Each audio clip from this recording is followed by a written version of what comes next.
Bonjour, bonsoir chers frères et sœurs. Nous allons commencer un enseignement et nous allons continuer. Je pensais que nous allions nous arrêter sur la deuxième partie des dons concernant l'enseignement sur l'Église, mais le Seigneur m'a vraiment mis sur le cœur de continuer encore parce que je voudrais vraiment qu'on insiste sur l'importance de l'Église en tant que famille et la raison pour laquelle il est important de vivre une vie de communion avec le Seigneur, avec les frères et sœurs que Dieu aura placés à nos côtés. Donc avant de démarrer, je voudrais qu'on prie tous ensemble pour que le Seigneur nous éclaire et nous guide dans toute sa sagesse.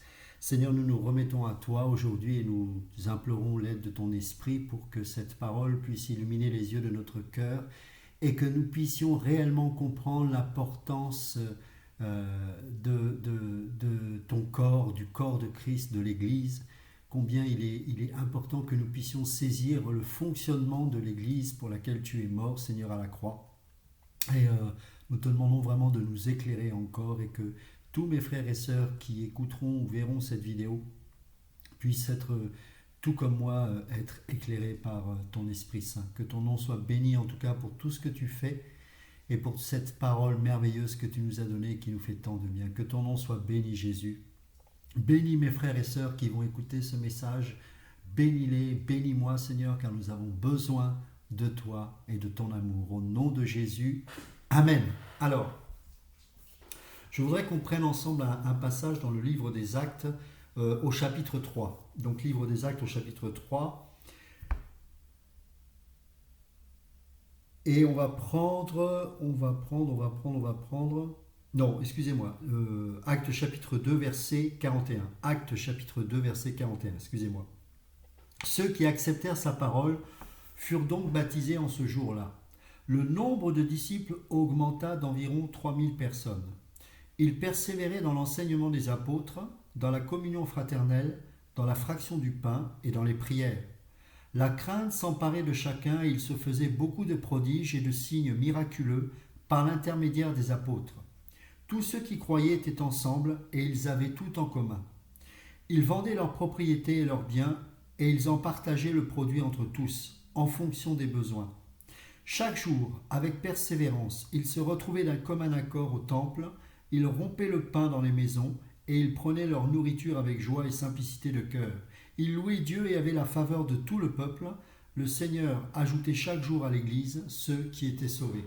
Ce qui est intéressant de constater ici, c'est qu'il y avait encore le temple à Jérusalem et que bien que ce temple ne soit pas détruit, les frères et sœurs en Christ qui donc avaient donné leur cœur au Seigneur se réunissaient dans les maisons. Donc avant même que le temple soit détruit, déjà le corps de Christ avait compris l'importance de la communion fraternelle. Et vous savez, quelque part, on pourrait presque prendre ce livre des Actes et notamment le début de l'Église comme un livre prophétique, bien que ce ne soit pas réellement le livre des Actes en lui-même un livre prophétique, puisque c'est un livre qui nous raconte toute l'histoire et la naissance de l'Église. Mais nous pourrions être inspirés de ce passage-là. Pourquoi ? Parce que nous avons une oppression aujourd'hui. Alors ce n'est pas l'oppression romaine, mais c'est l'oppression du monde. Nous sommes en Europe, c'est compliqué de vivre en Europe, il y a une pression et tout est fait pour que nous puissions être recroquevillés sur nous-mêmes, pour qu'en aucun cas nous puissions être concentrés sur le besoin de nos frères, de nos sœurs en Christ. Nous sommes des individualistes et les chrétiens n'échappent pas à la règle. Les enfants de Dieu, malheureusement, sont un peu influencés et contaminés par le monde. Nous travaillons beaucoup, nous levons tôt le matin, nous rentrons tard le soir, il y a les enfants, très souvent dans les foyers chrétiens, il n'y a pas que l'homme qui travaille, c'est l'homme et la femme. Très souvent, il y a aussi les mères célibataires qui sont obligées de travailler, etc. etc. Et je dirais qu'il est quand même dommage de voir que l'Église, aujourd'hui, principalement en Occident, se résume à un club, une association, un bâtiment où il y a des activités. Comme je l'ai dit lors des messages précédents, l'Église c'est quelque chose de beaucoup plus important que cela. Face à la pression du monde, face aux difficultés financières que peuvent rencontrer les chrétiens, car ne nous berçons pas d'illusions, ce n'est pas parce que tu donnes que tu vas être riche. Tu donnes parce que le Seigneur ordonne de donner ce que tu as, quand bien même c'est peu, parce que nous avons notre vie chrétienne justement n'est plus basée sur le fait d'être rempli, mais le fait de donner. Il y a une bénédiction qui en ressort, qui en découle, bien évidemment. Mais nous ne faisons pas ces choses-là par intérêt et pour être riches. Pourquoi? Parce que vous savez, la richesse de ce monde, c'est une richesse païenne. Et cette richesse-là, comme nous dit le Seigneur, eh bien, nous rend le royaume de Dieu difficile d'accès, pas impossible, mais difficile. Donc la situation est déjà assez compliquée comme ça pour que nous n'en rajoutions pas encore et que nous ne rajoutons pas encore d'autres obstacles à cela. Et l'argent peut être un obstacle à la foi. Je suis désolé de le dire, mais c'est ainsi et c'est Jésus lui-même qui le dit. Alors, l'Église, dans les moments de la fournaise, dans les moments où c'est difficile, dans les moments où il y a la persécution, c'est là où l'Église prend tout son sens. Mais on n'est pas obligé d'attendre ces situations extrêmes pour expérimenter le corps de Christ. Euh, L'Église, c'est la famille nouvelle que le Seigneur nous a donnée. Il nous a donné pourquoi cette Église? Pour que nous puissions nous édifier ensemble. Un homme et une femme avancent avec le Seigneur d'une manière individuelle, mais c'est aussi dans le corps de Christ que cette personne a la possibilité de grandir. Pourquoi? Parce que dans le corps de Christ, elle est redevable. Dans le corps de Christ, il y a un vis-à-vis. Dans le corps de Christ, on expérimente la soumission, on expérimente les confrontations de caractère, le fait de ne pas forcément avoir toujours les mêmes pensées. Et donc, le seul moyen de grandir ensemble, c'est de nous soumettre les uns aux autres en nous soumettant premièrement à Christ et donc à sa parole. Ça, on ne peut pas le vivre seul. Donc, rester seul et le vouloir ainsi, c'est s'empêcher d'expérimenter une grande part de notre progrès spirituel dans la sanctification et donc dans la marche avec Dieu, sachant que notre marche individuelle ne suffit pas, il faut une marche collective dans le corps de Christ afin que nous puissions expérimenter les uns les autres. C'est ça, les uns les autres. Aimez-vous les uns les autres. Je ne peux pas aimer quelqu'un si je suis seul. Je ne peux pas me sanctifier seulement en vivant une solitude. Non, j'ai besoin que les autres aient un regard sur moi et m'encouragent à progresser dans tel ou tel aspect de ma vie. Donc vous voyez, on a tellement cogné sur l'Église que finalement on se retrouve avec des gens isolés qui, sous prétexte d'avoir quitté Babylone, se retrouvent non pas dans un désert voulu de Dieu, mais dans un désert spirituel où nous ne vivons rien. Alors, je peux croire que nous avons des moments où nous vivons seuls. Moi-même, je vis avec ma famille seul, etc. Mais nous aspirons à revenir à l'origine même de l'Église. Qu'est-ce qu'elle était au départ? Au commencement, comme disait le Seigneur, hein, il n'en était pas ainsi. Et c'est au commencement aussi de l'Église que nous devons revenir. Alors, certains me disent, oui, mais tu sais, Ludo, à l'époque, ils étaient persécutés, ils donnaient les biens, ils partageaient les biens, etc. Écoutez, je crois qu'il y a suffisamment de détresse chez les chrétiens pour qu'on ne soit pas obligé d'attendre la persécution pour être généreux. Vous avez des mères célibataires, vous avez des messieurs qui sont au chômage, vous avez des vieillards qui n'ont pas d'assistance, qui n'ont pas la possibilité de se financer une maison de retraite. Que fait l'Église? Et je ne vous parle pas de développer des associations, parce que ça, c'est quelque part, c'est bien, mais ce n'est pas le sens de l'Église de créer une association. On peut le faire et j'encourage les gens à faire ça s'ils ont à cœur de créer une association pour donner aux pauvres, pour s'occuper des personnes isolées, etc. Mais si l'Église vivait véritablement la solidarité en tant que corps de Christ, les chrétiens n'auraient pas besoin de créer de telles structures. Je parle pour les chrétiens, hein. Pour les païens, c'est autre chose. Et c'est la même chose dans les familles. Les parents n'iraient pas dans les maisons de retraite si les enfants récupéraient les parents une fois qu'ils deviennent un peu impotents et dépendants des autres. Les familles, quand tout marche bien, j'entends évidemment, c'est pas aussi simple que ça, mais en supposant qu'on rentre dans le cadre d'une famille idéale, eh ben, les enfants, à un moment donné, prennent les grands-parents ou les parents qu'ils sont âgés et pour éviter qu'ils meurent comme ça de dépression dans des maisons de retraite qui sont de véritables mouroirs. Et les grands-parents et les parents, vous voyez ça dans les familles paysannes en France, eh bien, avaient un rôle à jouer. Pendant que les parents allaient dans les champs, les grands-parents s'occupaient des enfants et s'occupaient de leur éducation. Il y avait des repères, il y avait des modèles. Mes amis, l'Église est dans le même état que la famille mondaine aujourd'hui. Elle est éclatée, elle est divisée, elle est désemparée, au point où on est obligé de créer des séminaires pour être une bonne épouse. Alors les femmes se réunissent entre elles et puis déblatèrent leur frustration d'avoir des mauvais maris. Les maris se retrouvent autour de stades comme les Promise Keepers, où on se réunissait en tant qu'homme autour de stade pour prêcher Christ. C'est pas mauvais tout ça en soi. Mais ça répond à un besoin qui à l'origine devait être rempli dans l'Église, dans le corps de Christ. Dans le corps de Christ, il y a des vieux, il y a des jeunes, il y a des mamans seules qui sont là peut-être qui sont veuves, des mamans veuves, des mamans, qu'est-ce que je raconte, des veuves, excusez-moi, qui sont là peut-être pour encourager les futures mamans, les futures épouses, comment allaiter un enfant, etc. Il n'y a pas besoin de créer une vidéo spéciale session comment être une bonne épouse, comment être une bonne chrétienne, comment être un leader dans le monde, on s'en fiche de ça. Dans le corps de Christ, nous sommes dans une famille, et dans la famille, chaque membre a un rôle bien précis à jouer. Et c'est pour ça que Paul, dans l'épître Timothée, précisait toutes ces choses. Que les veuves s'occupent des femmes plus jeunes pour les conseiller, etc. Pas besoin de séminaires spécifiques. Encore une fois, s'il y a des séminaires qui peuvent encourager les sœurs à vivre autre chose, alléluia, c'est pas le problème. Mais c'est quand même malheureux qu'on ne puisse pas le vivre de manière, j'ai envie de dire organique, mais naturelle dans l'Église. Rappelez-vous ce que j'ai partagé dans les vidéos précédentes. Le corps de Christ, c'est quelque chose qui se vit de manière naturelle dans le sens spirituel du terme. Il n'y a pas besoin de créer des choses, il doit y avoir une vie. Et cette vie-là, elle est manifeste quand il y a le Saint-Esprit, quand Jésus est là. Quand une personne a des difficultés à joindre les deux bouts, eh bien, le corps de Christ est là pour donner. Je prends pour exemple une sœur que nous connaissions et qui allait dans une église où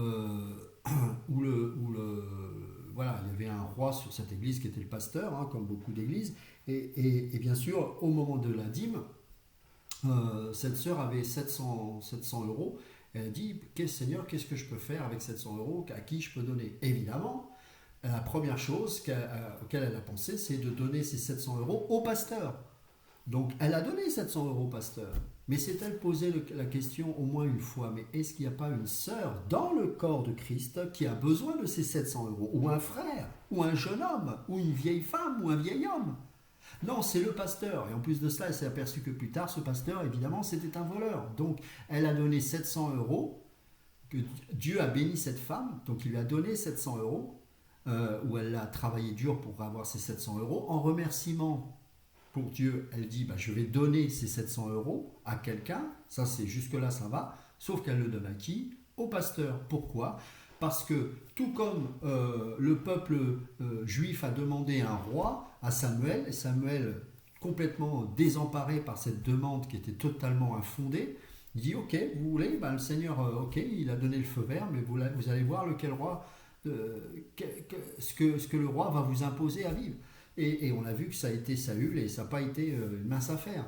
Et bien c'est pareil, l'Église, plutôt que de se responsabiliser, que de prendre les choses en main ensemble, d'être enfin mûr, on préfère nous demander au Seigneur, là par contre c'est pas dans le plan de Dieu, heureusement, un roitelet, un pasteur qui va, alors ça peut être un pasteur, ça peut être un apôtre, ça peut être même un homme qui vous crie il faut partir, alors que lui-même il envoûte les gens. Donc il faut avoir cette maturité, on ne gobe pas tout. Et si la personne qui est censée être pasteur, apôtre ou je ne sais quoi, se vexe quand vous dites quelque chose qui est fondé, qui est dans la parole, il faut se poser des questions. Parce que moi, le premier, je ne sais pas tout. J'ai besoin de me remettre en question. J'ai besoin d'être interpellé par des frères et des sœurs. Et un diacre peut me partager, ou une diaconesse, quelque chose lié à la doctrine que je n'avais pas forcément perçu. Et là, en tant que docteur, en tant que pasteur ou autre, celui qui a reçu cette chose, la présente devant Dieu réfléchit et certainement Dieu aura utilisé cette personne pour éclairer un pasteur ou autre, je prends une personne qui est dans les 5 ministères par exemple, pour être repris. Et alléluia, c'est comme ça que ça fonctionne dans le corps de Christ. Mais aujourd'hui, on est dans un système tellement orgueilleux. Chacun doit rester à sa place. Il faut que le pasteur, je prends une distance parce qu'il faut que les gens me respectent. Mais on te respectera si tu marches dans la crainte de Dieu. On te respectera si tu marches dans l'humilité. On te respectera si tu marches dans la redevabilité. Les gens ont respecté Jésus. D'ailleurs, certains l'ont même traité d'antéchrist, donc ils étaient loin de le respecter. Mais ça ne l'a pas empêché de vivre parmi son peuple complètement transparent et redevable. C'est facile de jouer au spirituel quand on se manifeste que le dimanche matin derrière un pupitre et qu'ensuite, la plupart du temps, on ne sait pas ce que la personne vit. Mais quand on voit la personne jeûner, prier, vivre avec ses enfants, avec sa femme, dans l'église, Dans le démarrage de l'Église, les gens vivaient les uns avec les autres. Paul n'était pas exempté de partager la chambre avec un autre frère. Ils s'accueillaient les uns les autres et ils se retrouvaient dans les maisons. Continuons dans Actes chapitre 4. On va lire aussi quelque chose d'intéressant qui va quelque part compléter ce qu'on a lu dans Actes chapitre 2. Regardez,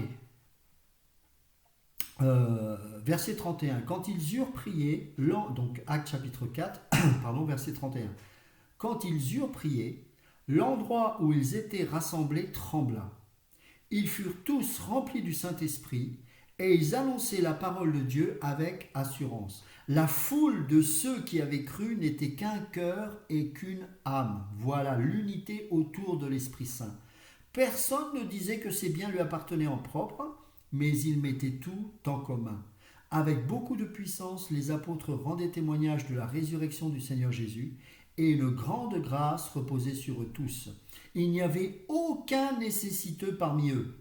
Vous savez, moi je suis triste de voir que dans le corps de Christ, je peux me réunir régulièrement dans une salle, et en prenant conscience qu'il y a certainement dans cette salle quelqu'un qui est vraiment dans la galère. Et cette personne-là n'aura pas 700 euros parce que c'est le pasteur qui va le prendre, lui qui est déjà riche.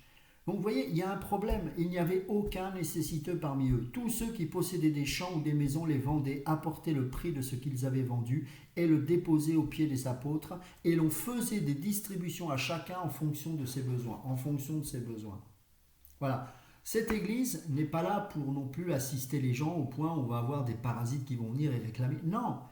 Mais parce que l'église, ce n'est pas la multitude, l'église c'est une famille, ce sont là où 2 ou 3 sont assemblés en mon nom, je suis présent au milieu d'eux, Matthieu 6, 33. Donc ça veut dire quoi?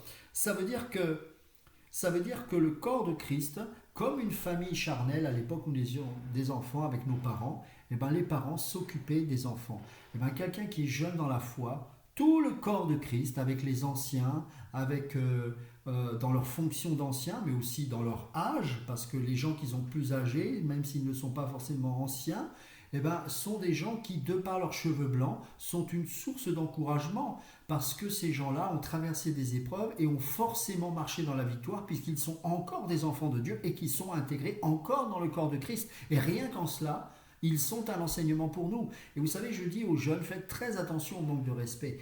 Parce que le jeune qui a reçu une révélation que peut-être l'ancien n'a pas reçue, à la différence de l'ancien, c'est que le jeune n'a pas eu le temps de vivre et d'expérimenter et d'éprouver dans le temps ce qu'il a reçu de la part du Seigneur. Or, l'ancien en âge, celui qui a des cheveux blancs, celui qui a vécu les choses, a peut-être reçu peu, mais le peu qu'il a reçu, il a tenu avec 30, 40, 50 ans jusqu'à l'âge où il se trouve actuellement. Rien que pour ça, ça mérite le respect. Et je pense que dans une famille charnelle, comme dans une famille spirituelle qu'est l'Église, il doit y avoir de part et d'autre le respect, comme je devais avoir le respect avec mes parents, parce que eux, ils ont vécu des choses, ils ont souffert pour me faire naître, pour m'élever, pour travailler et subvenir à mes besoins. Paul, il disait, tous ceux qu'il avait enfantés dans la foi, il était pour eux comme un père et c'était pour lui des enfants. Et il avait ce fardeau. Timothée, c'était comme son enfant. Il l'avait enseigné, il l'avait porté. Il avait vécu, partagé certainement la même couche ensemble, les mêmes difficultés, les épreuves. Et c'est magnifique. Je vous invite à relire les épîtres à Timothée, et combien on voit le fardeau d'un père dans la foi vis-à-vis de son fils qu'il a engendré par la formation, par le dévouement, par le sacrifice.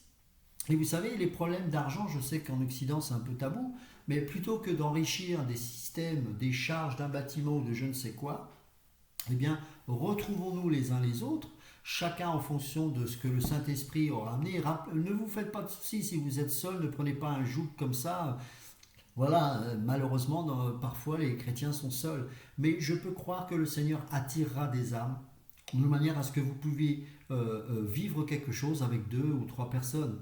Déjà là, on peut vivre le corps. Moi, j'étais surpris de voir à quelques kilomètres de chez moi, alors que c'est un lieu complètement perdu, eh bien, il y avait une sœur qui a eu au cœur d'ouvrir sa maison et un soir, j'étais invité chez eux, il y avait une dizaine de personnes. Mais c'est magnifique et j'étais loin de m'attendre à ça. Donc, laissons-nous surprendre par le Seigneur.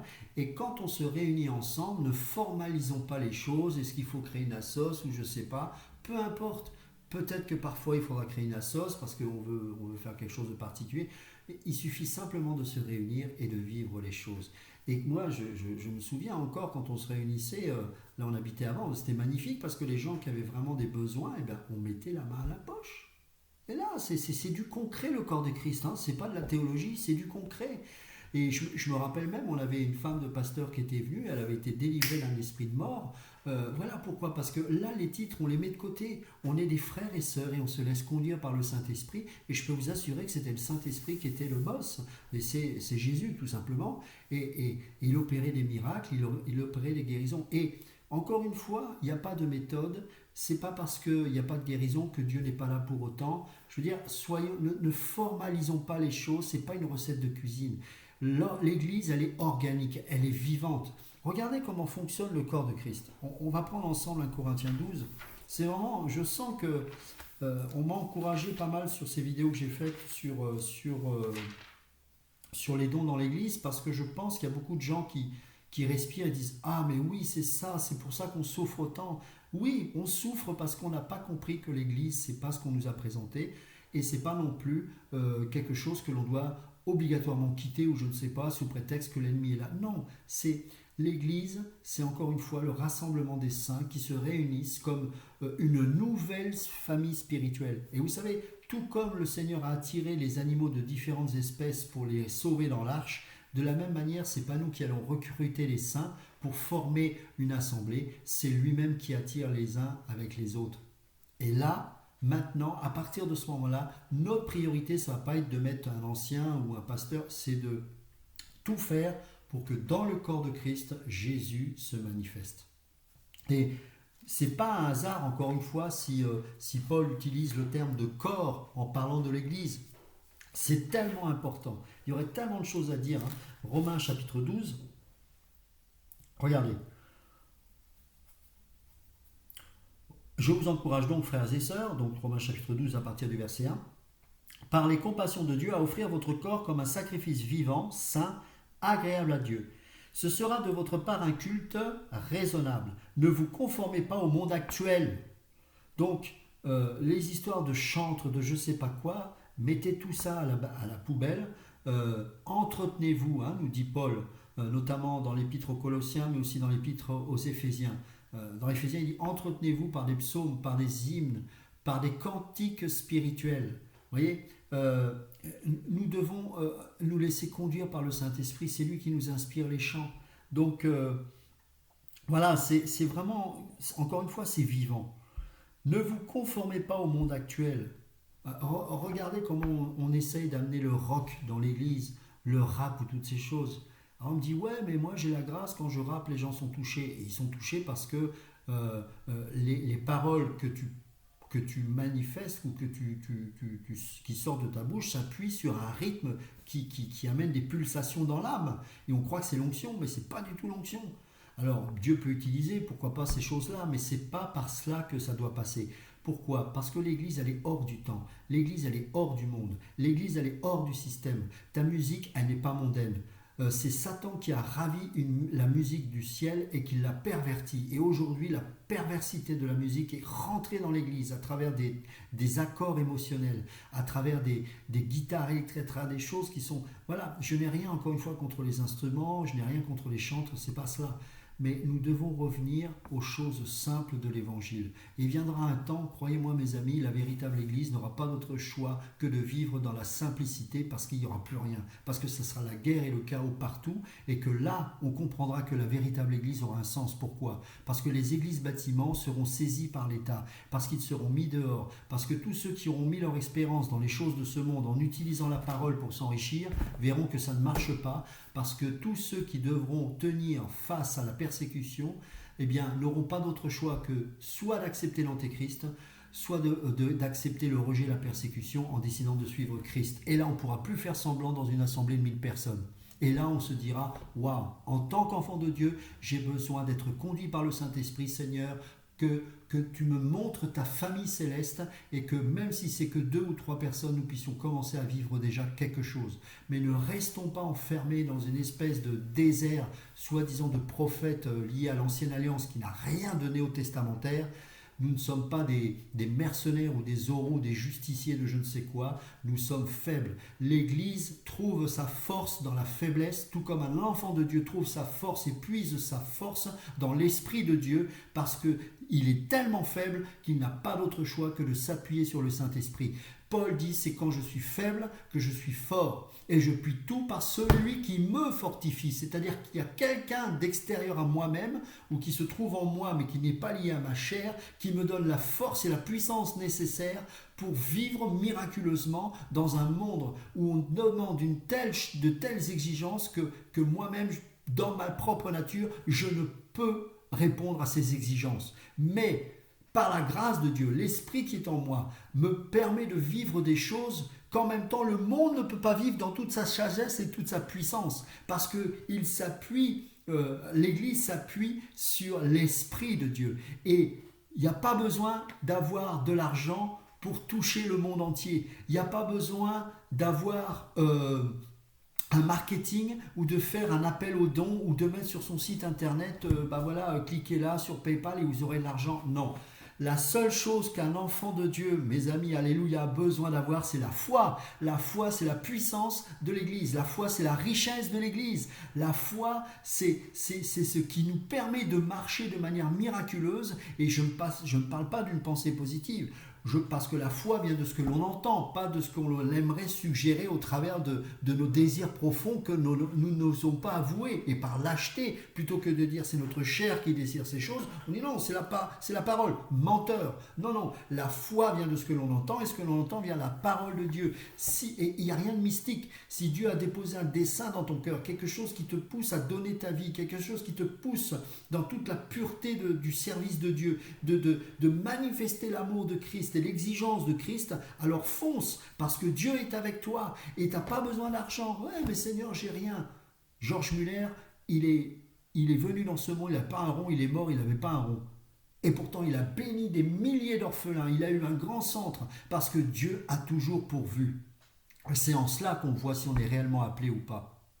Et vous savez, c'est pas en disant ouais, moi j'ai ça, le Seigneur a donné, oui, mais il a donné, mais toi tu t'es pas empêché de faire des communications en disant ouais, donnez ça, voilà, Non, ne dites rien et laissez Dieu agir. Faites-lui confiance. Ça, c'est la vraie foi. Mais pour cela, il faut être véritablement appelé. Donc, l'Église, eh bien, elle vit de cette manière. Elle vit au travers l'Église est faible. L'Église est dépendante. Mes amis, ce serait tellement ridicule de voir un corps marcher sans tête. Et combien de fois je l'ai dit et je le répète encore aujourd'hui, l'Église est comme un canard sans tête. On lui a coupé la tête et continue à gambader. Mais sans la tête, il n'y a pas de vision. C'est pour ça qu'on met des rois, c'est pour ça qu'on met des pasteurs, c'est pour ça qu'on met du marketing, de la com, qu'on crée des chaînes télé et machin. Ça n'a aucun sens. Tous les supports de communication, toutes les choses sont là juste pour manifester, prêcher l'évangile, faire revenir dans l'Église la saine doctrine, parce que l'Église en a bien besoin, et de revenir à l'origine de l'Église. L'Église, dans les temps de persécution, est un lieu de paix et de repos. Regardez aujourd'hui l'Église, c'est un lieu de compétition, c'est un lieu de distraction, c'est un lieu de péché, c'est tout sauf un lieu de repos. Quand on rentre dans le corps de Christ, on doit se dire, là je suis dans ma vraie famille. Toi qui as été musulman et qui es converti, ton père, ta mère peut-être t'a renié à cause de la foi. Eh bien, c'est dans le corps de Christ qu'il va retrouver, même plus grand que ça, une véritable famille spirituelle. On ne te jugera pas selon la couleur de ta peau, selon ta langue, tes origines, ton arrière-plan, si tu as été divorcé ou si tu as je ne sais quoi, on s'en fiche. Si quelqu'un est en Christ, il est une nouvelle créature, les choses anciennes sont passées, toutes choses sont devenues nouvelles. Donc quand tu intègres la famille de Christ, vous êtes tous réunis sous le nouveau regard de la grâce de Dieu. Le sang a coulé une fois pour toutes. Et maintenant, notre priorité, c'est de demeurer dans cette sanctification et de produire le fruit au travers du Saint-Esprit qui est en nous. Et ça s'expérimente encore une fois dans le corps de Christ. J'ai besoin de la tête. Tu as besoin de la tête. Nous sommes faibles et nous sommes ridicules sans la tête.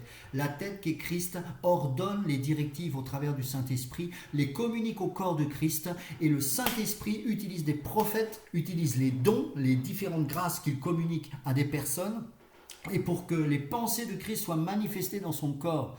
Vous vous rendez compte, c'est magnifique. Les pensées de Dieu ne sont pas communiquées auprès des présidents de ce monde, des rois de ce monde, des ministres de ce monde, des policiers, je ne sais pas quoi. Non, les pensées de Christ sont communiquées dans le corps de Christ. Et donc nous, par la grâce de Dieu, parce que nous avons reçu différents dons, que nous ne nous accaparons pas pour nous-mêmes, parce qu'un don peut être communiqué à l'un pendant un temps, puis à l'autre pendant un autre temps, eh bien nous recevons les pensées de Dieu. Mais pour cela, il faut être soumis et il faut reconnaître la dépendance. Pour cela, il faut que personne mette, comme je dis vulgairement, le couvercle sur la marmite pour étouffer les dons de chacun et essayer de prendre le dessus ou le leadership sur un troupeau. Non, il faut que l'Esprit puisse agir librement au travers des uns et des autres.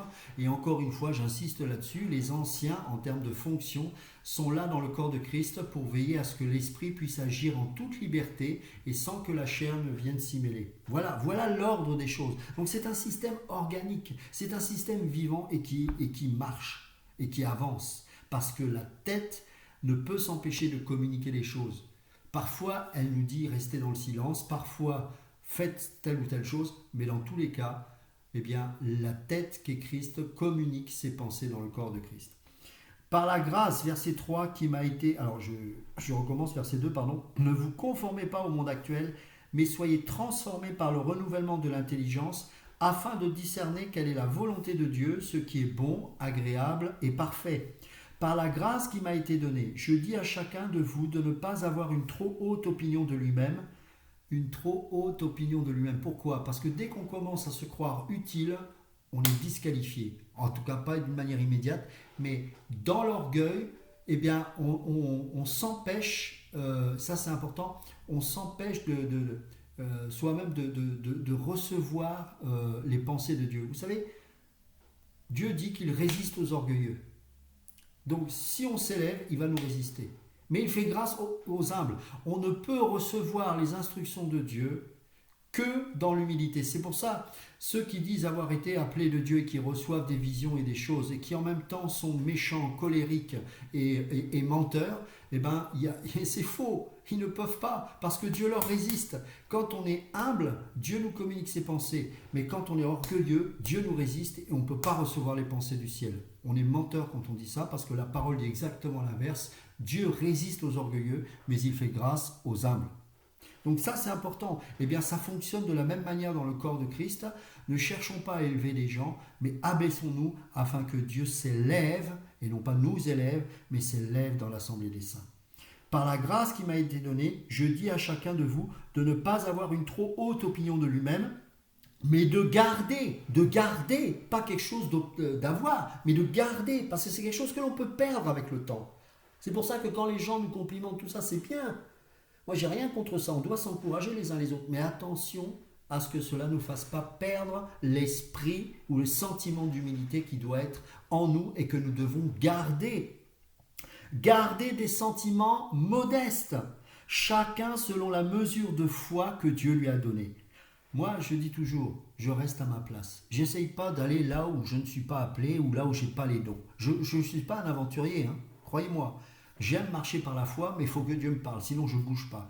Et il y a des gens qui ont des grâces particulières et je ne vais pas chercher à les... Moi, je veux fructifier déjà le ou les quelques dons que Dieu m'a donnés et chacun d'entre nous, nous devrons rendre compte, et là, c'est effectivement aussi de manière individuelle, non seulement par rapport à notre salut et comment nous aurons travaillé à notre salut, mais aussi comment nous aurons fructifié nos dons et pas ceux de nos voisins.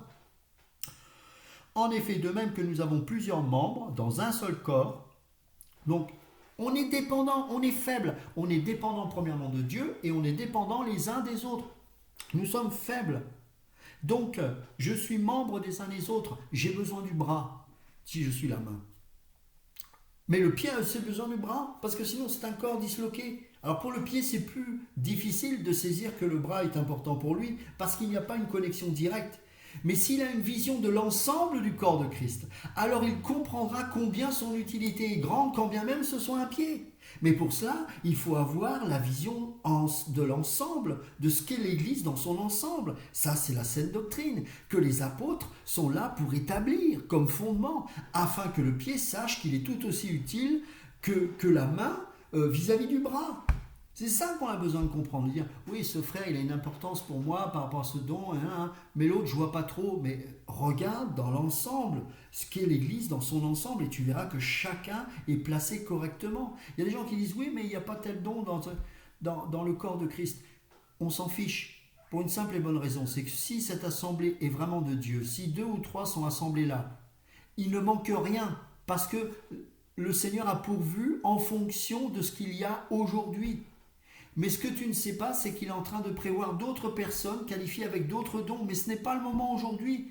Donc l'Église, quelle qu'elle soit, est parfaite en Christ.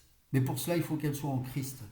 Et il faut qu'elle soit faible. Alors ce n'est pas quelque chose que l'on provoque par nous-mêmes, mais elle doit reconnaître sa faiblesse et sa dépendance vis-à-vis du Christ, premièrement, mais vis-à-vis aussi des membres. J'ai besoin de mon frère qui est dans l'Église, qui est dans le corps de Christ. J'ai besoin de ma sœur, j'ai besoin de chacun qui est autour de moi et qui fait partie des membres du corps de Christ. Parce que nous sommes dépendants. Et le monde n'aime pas ça, parce que l'esprit d'individualité est rentré dans le monde, qui fait qu'on est chacun dans notre précaré et on ne vit pas la redevabilité. Vous savez, c'est dur ce que je vais vous dire, mais le membre n'est pas capable de se dépouiller pour l'autre. Et pourtant, c'est le fondement même de l'évangile, se dépouiller pour l'autre. Se dépouiller pour l'autre. Évidemment, avec discernement, parce qu'il peut y avoir des loups, il peut y avoir des gens comme ça, mais vous croyez que le loup peut demeurer comme ça, comme si de rien n'était dans une assemblée? Il y a un problème. Si l'Esprit de Christ est là, à un moment donné, il va nous montrer, il va nous donner du discernement quand même. Donc, nous avons des dons différents selon la... Alors, je reprends, excusez-moi, verset 4. En effet, de même que nous avons plusieurs membres dans un seul corps et que tous les membres n'ont pas la même fonction, quand on est dans le corps de Christ, il ne doit pas y avoir 50 prophéties en même temps ou 50 parler en langue. Je parlais aussi de la prière. On a le droit d'élever nos voix ensemble. D'ailleurs, la parole nous encourage aussi à ce qu'on puisse l'adorer ensemble, élever le nom du Seigneur et partager. Mais ça ne doit pas être tout le temps un brouhaha permanent. Comment se fait-il qu'à chaque fois que 2 personnes prient ensemble, il faut qu'elles prient toutes en même temps? Quel est l'intérêt de prier à 2 si on n'entend pas chacun la prière de l'autre? Ça n'a pas de sens. Pourquoi? C'est parce qu'on n'est pas connecté à l'autre. On n'est pas membres les uns les autres.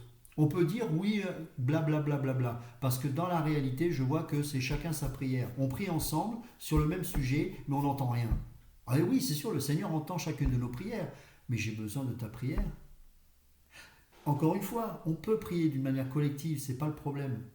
Mais que jamais on ne puisse prier dans le corps de Christ sans qu'on puisse entendre d'une manière distincte la prière de mon frère et de ma sœur, ça me pose problème. Parce que nous avons besoin des uns des autres. Ce soit au niveau des dons, mais même si ce n'est pas écrit clairement, c'est sous-entendu, la vie même de la personne est vitale pour nous.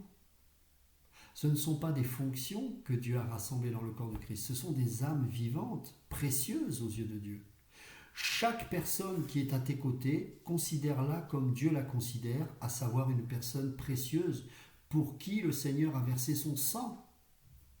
Et donc chacun, nous devons nous regarder de cette manière et pas nous observer, pas avoir un esprit de suspicion.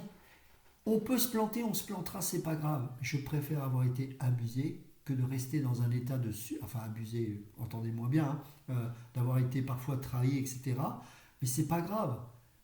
Parce que si on est suspicieux, c'est sûr qu'on ne fera jamais rien. On va pas se tromper, mais on fera rien. Mais ça, c'est pas vivre sous la grâce, ça, c'est vivre sous la loi. On soupçonne le mal en permanence. Ouais, mais tu as fait ci, mais tu as fait... Non, il faut sortir de cela. De même, nous qui sommes plusieurs, nous formons un seul corps en Christ et nous sommes tous membres les uns les autres. Chacun pour sa part, chacun pour sa part, chacun pour sa part, chacun pour sa part. Chacun a reçu une part, qu'il la fructifie, qu'il arrête d'essayer d'envier la part de l'autre. Nous avons des dons différents. Aujourd'hui, tout le monde parle en langue. On prend le micro et on baragouine en langue. Mais ça, c'est diabolique. Parce que chaque parler en langue doit avoir son interprétation. Sinon, que la personne se taise. On l'a lu dernièrement. Nous avons des dons différents selon la grâce qui nous a été accordée. Ce n'est pas lié au mérite. Ce n'est pas lié à une capacité naturelle. C'est une grâce qui nous est accordée par le Seigneur lui-même. Si quelqu'un a le don de prophétie, qu'il l'exerce en accord avec la foi. Si un autre est appelé à servir, etc. Vous voyez ? Bon, on ne va pas refaire cet enseignement, on l'a déjà fait, mais c'est important, je vous encourage à relire ce passage. au verset 9, il est dit que l'amour soit sans hypocrisie. Ayez le mal en horreur. Alors que l'amour soit sans hypocrisie. Aimez-vous réellement selon Dieu, pas selon la religion. Ayez, alors ça veut dire quoi? Ça veut dire que quand j'aime quelqu'un, c'est pas non plus moi je t'aime pas, je veux pas jouer au religieux. Non, non. Tu dois l'aimer. Et pour cela, tu dois considérer l'autre avec le regard de Jésus. Comment je fais? Ça, c'est pas les émotions, c'est la parole. Qu'est-ce que la parole dit de cette personne? Elle a été lavée, elle a été rachetée, elle a été sauvée, elle a été sanctifiée, elle a été justifiée. Je la regarde comme une nation sainte, comme un sacrificateur ou un prêtre selon Dieu, qui a reçu sa prêtrise royale, comme toi, comme elle, comme le corps de Christ qu'il a. Et donc, en tant que tel, il y a des choses à faire, des choses à respecter pour que les saints puissent entendre la voix de Dieu et grandir au travers du Saint-Esprit.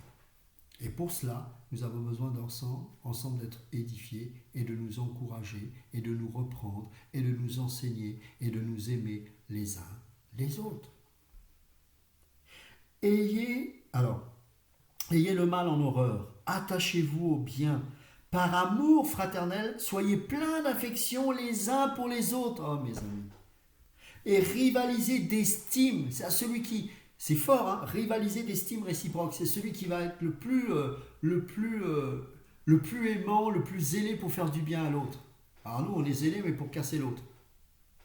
Ayez du zèle et non de la paresse. Par rapport à ça, ne laissons pas les gens dans leur souffrance. Oh, mais je suis timide, j'ose pas. Le Seigneur ne nous a pas donné un esprit de timidité, mais un esprit de puissance et de force et d'amour pour aller voir la personne et lui dire... j'ai l'impression qu'il y a quelque chose qui ne va pas. Est-ce que tu veux qu'on en parle? Est-ce que vous prie ensemble? Voyez? Peut-être qu'au départ, elle va être craintive, elle va pas oser. C'est pas grave. Priez dans votre cœur, ok, je respecte. Et puis voilà, commencez à prier quand vous rentrez chez vous pour la personne, etc. Et petit à petit, vous allez voir que Dieu va ouvrir son cœur. Cette personne aura peut-être été blessée. Et donc petit à petit, vous allez lui gagner sa confiance. Et là, il va y avoir un échange qui va se faire. Ah, mes amis, on a besoin de revenir à cela. Et s'il faut que la persécution soit là pour que nous puissions vivre cela, alors qu'il en soit ainsi. Mais il est grand temps de vivre autre chose que toutes ces fanfaronnades qu'on peut voir autour de nous dans le milieu chrétien. Car c'est de la fanfaronnade. Soyez fervents d'esprit et servez le Seigneur. Réjouissez-vous dans l'espérance. On ne peut pas se réjouir de ce qu'il y a ici. Il y a des gens qui sont heureux d'être sur cette terre parce qu'ils ont trop d'argent, trop de bonheur. Ah, ils remercient Dieu. Mais enlevez-leur une chose, vous allez voir. Il te manque une chose, va, vends tout ce que tu as et suis-moi. Ça, c'est ce que Jésus a dit à celui qui se vantait à juste titre, parce qu'il ne mettait pas en doute le fait qu'il obéissait à tous les commandements de Dieu. Mais au plus profond de son cœur, le Seigneur savait qu'il était attaché à l'argent. Et l'Église est dans le même état. Ah, mais je te loue. Ah, mais je te sers. Lui là, donne-lui tant. Héberge-le. Ou je ne sais quoi d'autre. Il faut que ce soit Dieu qui parle, soyons sages. Mais ce que je veux dire, c'est que dans le corps de Christ, on doit s'aimer. On doit s'aimer. Et c'est un risque d'aimer. Jésus a pris le risque de nous aimer en mourant à la croix pour nous. Est-ce qu'il attendait quelque chose en retour? Il savait que l'homme était incapable d'avoir quoi que ce soit en retour, de lui donner quoi que ce soit en retour. Et pourtant, il l'a fait. Et la Bible déclare que nous l'aimons parce qu'il nous a aimés le premier. Oh, mais les gens ne m'aiment pas. Aime premièrement. Tu verras si les autres ne vont pas t'aimer en retour à un moment donné. Il faut sortir de ces clivages chrétiens que nous avons accumulés pendant des siècles et des siècles et des siècles. Soyez fervents d'esprit, servez le Seigneur, réjouissez-vous dans l'espérance et soyez patients dans la détresse. Et oui, parce qu'il y aura des moments où ça va être galère. Peut-être qu'il faudra se cacher quand la police va passer et qu'il faudra tuer des chrétiens. Il faudra être patient pendant l'épreuve. Mais n'oubliez jamais ce que dit Jacques, la mise à l'épreuve de votre foi produit la patience, mais il faut que la patience accomplisse son œuvre parfaite, afin que vous soyez parfaits et accomplis, et qu'il ne vous manque rien. Toute chose concourt au bien de ceux qui aiment Dieu, les épreuves sont là pour qu'au travers de la patience, le perfectionnement des saints se manifeste dans ta vie jour après jour, afin que tu sois prêt à un jour au temps marqué de servir le Seigneur, non plus comme un être terrestre, mais comme un être spirituel. Pendant le millénium, il te confiera des villes, etc., etc. Et c'est dans ta fidélité dans l'épreuve, dans la patience au travers de l'épreuve, que tu vas manifester ta capacité à gérer plus tard les choses que Dieu te confiera dans le millénium. C'est ça qui est important de saisir. C'est de ne plus voir l'épreuve comme une catastrophe ou une malédiction. Je sais que c'est facile à dire, mais même moi, j'en tremble en disant ça. Mais en même temps, ces choses-là sont arrivées, si ça ne vient pas à cause de nos désobéissances, ou ça c'est autre chose. Mais dans le cas où on marche devant Dieu, en toute sincérité de cœur, eh bien, ces choses-là sont là pour nous perfectionner. La mise à l'épreuve de notre foi, comme le feu du fondeur, est là pour faire fondre l'or, afin qu'il en sorte les scories, et ensuite le Seigneur enlève ces scories.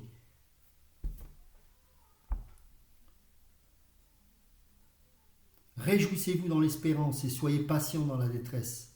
Persévérez dans la prière. Pourvoyez aux besoins des saints. Exercez l'hospitalité avec empressement. C'est pas je vais réfléchir, je vais prier. Non, non, non, c'est quelque chose qui doit déborder de nous. Mais pour cela, il faut qu'il y ait l'amour de Dieu qui nous remplisse et qu'on soit encore une fois dans la faiblesse, dans le dépouillement, dans le dénuement, dans la dépendance totale, premièrement de Dieu, et aussi des uns et des autres en tant que membres du corps de Christ. Car Dieu, encore une fois, résiste aux orgueilleux, mais il fait grâce aux humbles. Bénissez ceux qui vous persécutent. Bénissez et ne maudissez pas. Réjouissez-vous avec ceux qui se réjouissent. Pleurez avec ceux qui pleurent. Vivez en plein accord les uns avec les autres. N'aspirez pas à ce qui est élevé. Vous voyez ? N'aspirez pas à ce qui est élevé. Il y a des frères qui disent « Oh là là, moi j'ai prié pour que j'ai la même grâce que ce monsieur. » Ce n'est pas biblique ce genre de prière. Tu n'as pas à rechercher ces choses-là. Aspirez aux dons les meilleurs. Et après 1 Corinthiens 12, qu'est-ce qu'il dit ? Mais je vais vous montrer la voie la plus excellente, l'amour. Tu vas aspirer au don le meilleur ? L'amour. L'amour. N'aspirez pas à ce qui est élevé, mais laissez-vous attirer par ce qui est humble. Ne vous prenez pas pour des sages. Ne rendez à personne le mal pour le mal. Recherchez ce qui est bien devant tous les hommes. Si cela est possible, dans la mesure où cela dépend de vous, soyez en paix avec tous les hommes. Ne vous vengez pas vous-même, bien-aimés, mais laissez agir la colère de Dieu, car il est écrit « C'est à moi qu'appartient la vengeance, c'est moi qui donnerai à chacun ce qu'il mérite, dit le Seigneur. Mais si ton ennemi a faim, donne-lui à manger. S'il a soif, donne-lui à boire, car en agissant ainsi, tu amasseras des charbons ardents sur sa tête. Ne te laisse pas vaincre par le mal, mais sois vainqueur du mal par le bien. Quand on t'accuse, il est normal que tu répondes sur des faits précis, afin que tout soit mis à la lumière et que chacun puisse être éclairé en son âme et conscience. Mais le plus grand de tes ennemis, quoi qu'il arrive, s'il est dans la détresse, tu dois lui tendre la main. Et c'est ce qui va te donner l'équilibre lorsque tu défendras ta cause parce qu'on t'accusera injustement.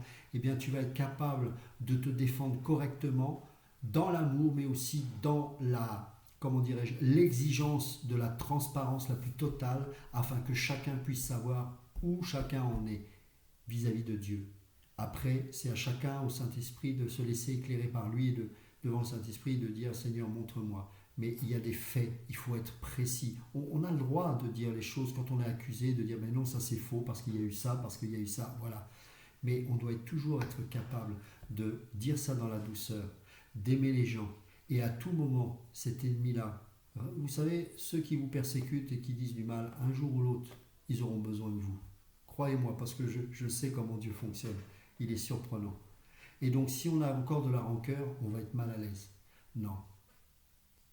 Et c'est justement cette liberté-là qui nous permet de nous défendre, sans tomber dans la méchanceté. Laissez les autres vous juger parce que vous faites telle ou telle chose. Si vous êtes en paix avec Dieu, les gens qui ont vraiment le Saint-Esprit le sauront. C'est une petite parenthèse que je fais. Maintenant, on continue. Chapitre 14. Accueillez celui qui est faible dans la foi sans discuter ses opinions. Voyez ? Donc, il faut avoir la sagesse de ne pas rentrer dans des débats sans fin. Très souvent, il vaut mieux passer du temps dans la prière. Et allons maintenant dans 1 Corinthiens chapitre 12. 1 Corinthiens chapitre 12.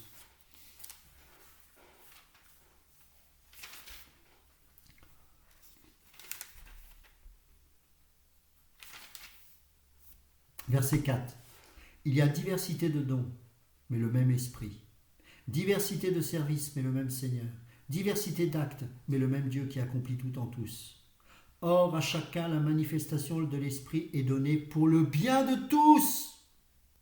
C'est-à-dire que celui qui prie, c'est pour le bien de mon frère. Celui qui prophétise, c'est pour le bien de mon frère ou de ma sœur. Celui qui enseigne, c'est pour le bien. Voilà, c'est pas pour que les gens se réalisent. Celui qui reçoit un chant dans l'esprit, c'est pour que le corps soit édifié. Donc si quelqu'un reçoit un chant dans l'esprit et que l'autre n'écoute pas, c'est pas acceptable. En effet, à l'un est donné par l'esprit une parole de sagesse, à un autre une parole de connaissance selon le même esprit, à un autre la foi par le même esprit, à un autre des dons de guérison. Vous voyez, c'est pas quelqu'un qui peut dire moi j'ai le don de guérison. Non, non, c'est Dieu fait ce qu'il veut et il agit comme il veut avec qui il veut, pendant un temps avec une personne, puis pendant un temps avec une autre, etc. Et tous n'ont pas les mêmes dons, heureusement. Vous imaginez un membre avec 4 pieds, sans bras. Ben, souvent l'église est comme ça, vous avez 4 soi-disant, je sais pas moi, 4 personnes qui ont don de sagesse et puis rien d'autre. Donc voilà. Non, non, chacun a reçu ce qu'il faut pour que le corps fonctionne correctement. Verset 11, mais toutes ces choses, c'est un seul et même esprit qui les accomplit. Il n'y a pas 2 esprits, hein. C'est Dieu ou c'est pas Dieu. Et ce même esprit-là agit dans la diversité des dons. Et il les distribue à chacun en particulier comme il veut. Comment voulez-vous que Dieu se serve de nous si nous ne sommes pas dans l'humilité mais dans l'orgueil? Et si nous passons notre temps à chercher ce qui est élevé au lieu d'aspirer aux choses humbles? Si nous sommes dans l'orgueil, ce don-là va nous détruire. Et nous n'accepterons pas le temps où Dieu va nous enlever ce don pour nous le mettre à une autre personne, parce qu'il fait ce qu'il veut. Il est distribué à chacun en particulier comme il veut. Le corps forme un tout, mais a pourtant plusieurs organes. Et tous les organes du corps, malgré leur nombre, ne forment qu'un seul corps. Mais pour que le pied sache que le bras est utile, encore une fois, comme on l'a dit tout à l'heure, il faut qu'il ait une vision d'ensemble de la signification du corps, qu'est-ce que l'Église véritablement, et en quoi les membres, tout à chacun, sont utiles. Et à ce moment-là, parce que dans la doctrine, il aura reçu une vision d'ensemble, il va comprendre ces choses. Parce que sinon, le bras pour lui, c'est abstrait, parce qu'il est trop loin de ce membre-là, il est le pied.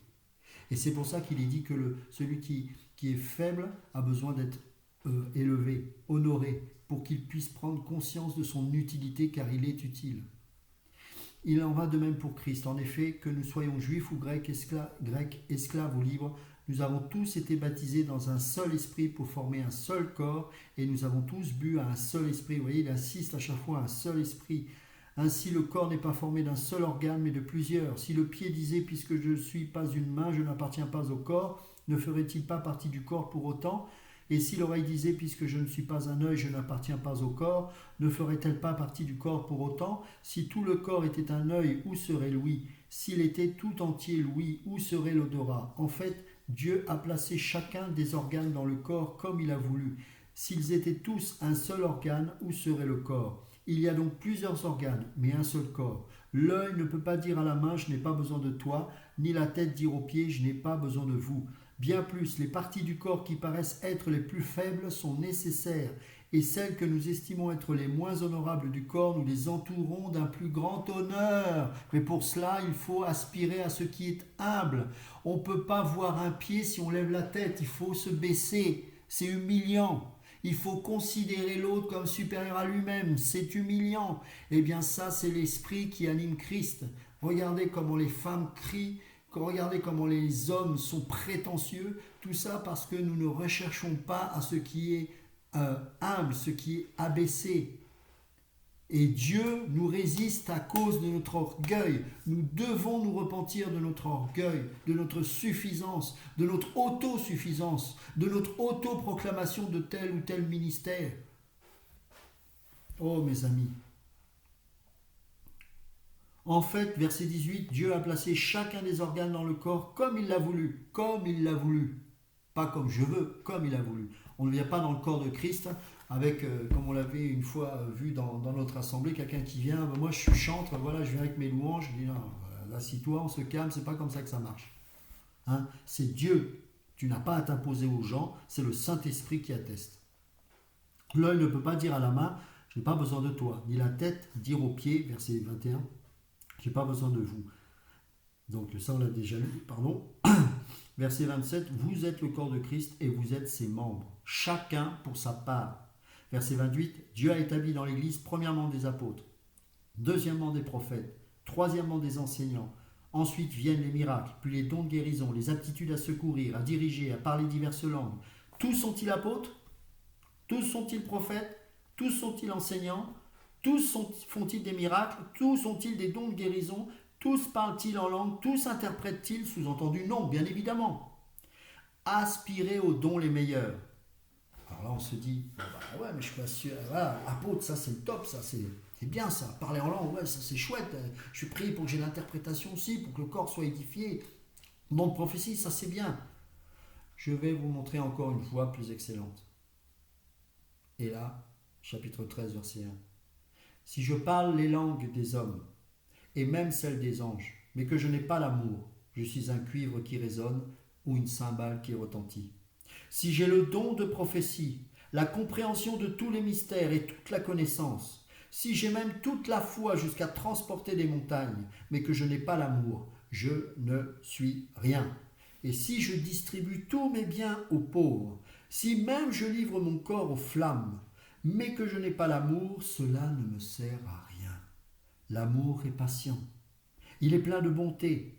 L'amour n'est pas envieux, l'amour ne se vante pas, il ne s'enfle pas d'orgueil, il ne fait rien de malhonnête, il ne cherche pas son intérêt, il ne s'irrite pas, il ne soupçonne pas le mal, il ne se réjouit pas de l'injustice, mais il se réjouit de la vérité. Il pardonne tout, il croit tout, il espère tout, il supporte tout.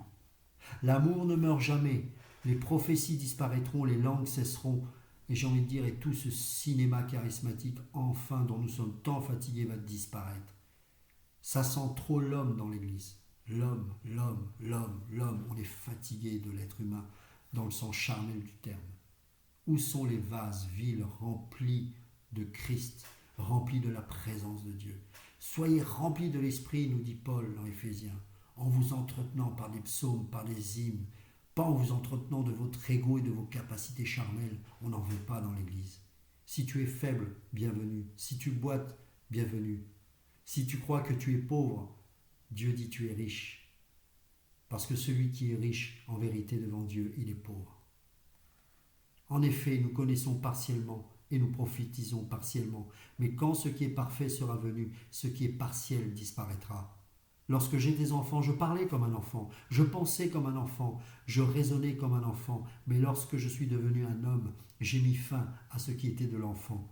Aujourd'hui, nous voyons au moyen d'un miroir, de manière peu claire, mais alors nous verrons face à face. Aujourd'hui, je connais partiellement, mais alors je connaîtrai complètement, tout comme j'ai été connu. Maintenant donc, ces trois choses restent, la foi, l'espérance, l'amour, mais la plus grande des trois, c'est l'amour. Et je voudrais qu'on termine avec le livre de l'Apocalypse. Apocalypse,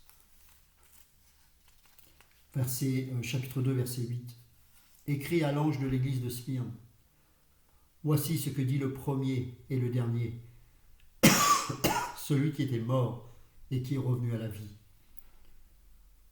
Écoutez bien, je connais tes œuvres, ta détresse et ta pauvreté, et pourtant tu es riche. Tu es riche. Ainsi que les calomnies de ceux qui se disent juifs et ne le sont pas, mais qui sont une synagogue de Satan. Ne redoute pas ce que tu vas souffrir. Ce n'est pas parce que tu souffres que tu es rejeté, au contraire. Voici le diable va jeter quelques-uns d'entre vous en prison, afin que vous soyez mis à l'épreuve, et vous aurez 10 jours de détresse. Ce que le Seigneur te demande, c'est d'être fidèle jusqu'à la mort. Sois fidèle jusqu'à la mort, et je te donnerai la couronne de vie. Que celui qui a des oreilles écoute ce que l'Esprit dit aux églises. Le vainqueur n'aura pas à souffrir de la seconde mort. Je sens dans mon cœur que ces passages que je suis en train de vous lire concernent l'Église de France qui va traverser des tribulations qu'on ne peut même pas imaginer.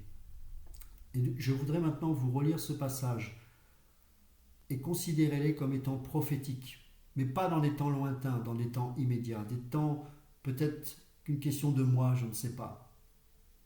Mais je voudrais qu'on relise cela ensemble, en étant conscient que c'est Dieu qui nous parle et qui nous demande de ne pas être inquiet quant à notre pauvreté apparente et de ne pas être inquiet quant au fait que nous allons souffrir, car c'est pour que nous puissions, en étant patients dans ces épreuves, obtenir la couronne de vie. Je vais donc relire ces passages et que nous puissions vraiment les discerner comme étant prophétiques pour l'Église de France.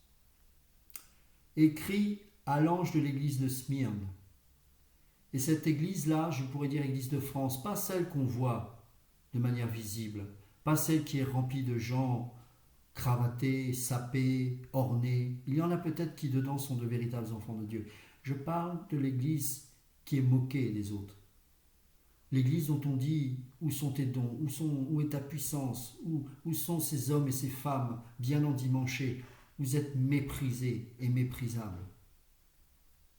Cette parole s'adresse à la véritable Église qu'on ne voit pas, qui est rejetée et méprisée des autres, y compris par ceux qui se disent être chrétiens, tout comme ici il était parlé des Juifs qui se disent être Juifs, mais qui font partie de la synagogue de Satan.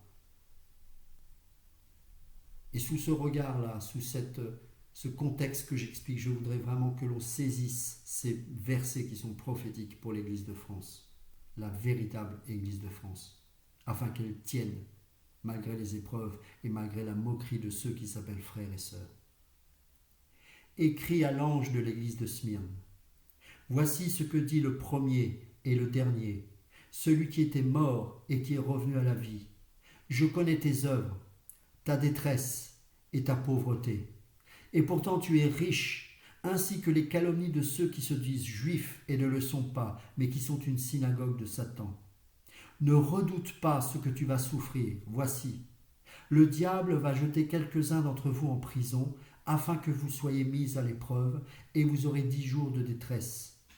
Sois fidèle jusqu'à la mort, et je te donnerai la couronne de vie. Que celui qui a des oreilles écoute ce que l'Esprit dit aux églises. Le vainqueur n'aura pas à souffrir de la seconde mort. Que Dieu vous bénisse.